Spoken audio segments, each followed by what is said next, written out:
The Little Lantern and the Lost Moon.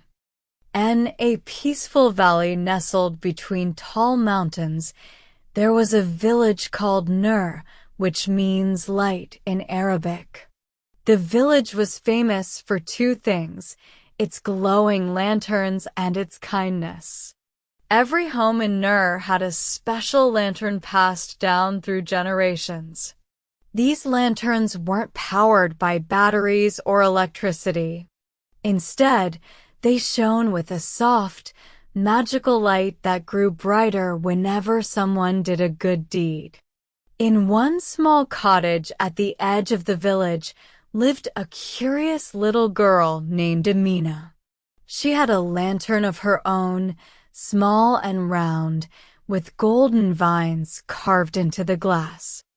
But her lantern barely glowed. You see, Amina was still learning how to do good deeds and understand why they mattered. Every night, Amina would whisper to her lantern, "I wish I could shine like the others." One evening, something strange happened.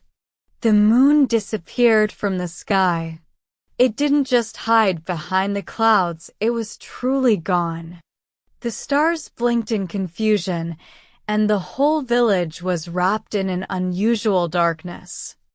The villagers gathered at the masjid. Imam Karim, the wise old imam, stood before the crowd and said, "Children, this is no ordinary night. The moon has been taken, and we must get it back." The children gasped. "Taken?" It is said, Imam Karim continued, that when people forget the beauty of helping others, the moon goes into hiding. It wants to see kindness return to the world. Then he looked at Amina and smiled. "Amina, your lantern may be small, but I believe it holds great light. Would you go on a journey to find the moon?" Amina's heart raced. "Me? But I don't know how to be brave."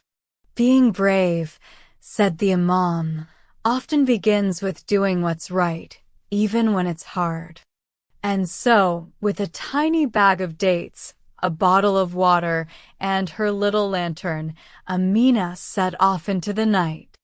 Amina walked through the dark forest, where trees whispered ancient prayers and animals peeked out from the shadows. She was afraid, but she remembered a verse her mother always recited. "Indeed, Allah is with those who fear Him and those who are doers of good." Quran 16:128. As she walked, she heard a soft cry. It was a baby bird that had fallen from its nest. Amina climbed the tree carefully and placed the baby bird back with its siblings. As she did, her lantern flickered, then glowed a little brighter. She smiled. That was a good deed, wasn't it? And so, with each kind action, helping a lost squirrel find its way, sharing her dates with a hungry fox, her lantern glowed brighter and brighter, lighting her path. Finally, Amina reached the mountain of reflection. At its peak was the cave where the moon was said to rest. There stood an old, gentle lion with a white mane, the guardian of the moon. "Why have you come?" the lion asked. "I want the moon to return," Amina said, holding up her lantern. "I've learned how doing good makes it shine. And I want the world to shine too." The lion looked deep into her heart. "Then answer me this.